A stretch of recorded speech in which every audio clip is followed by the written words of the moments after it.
Добрый день, меня зовут Балук Фиркан, я являюсь заместителем акима города Сарани. В рамках социального партнерства с ArcelorMittal Темиртау сейчас прорабатывается очень много социальных проектов, которые направлены на социальное обогащение той территории, где они располагаются и имеют соответствующие производства. На нашей территории имеются две шахты, это Саранская и шахта Кузимбаева. На ней работают больше 1000 наших горожан, поэтому эта акция будет направлена как раз таки на восполнение и на развитие социального благосостояния города.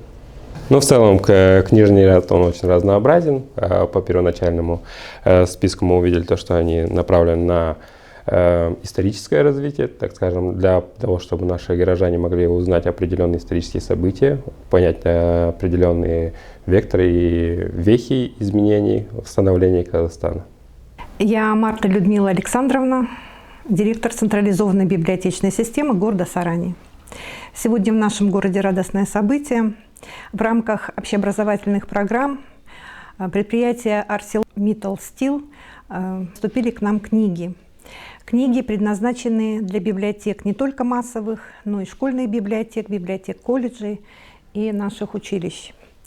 Это впервые в нашем городе. Мы, конечно, очень рады этому событию. Вот, для наших читателей это большое подспорье.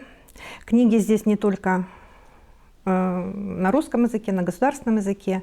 Книги очень интересного плана. Мы вот посмотрели, это мемуарная литература, справочная литература, литература наших казахстанских писателей. Я думаю, что для читателей нашего города это будет очень и очень полезное чтение, но также и для детей общеобразовательных школ и студентов. Общее количество поступившей литературы 563 экземпляра.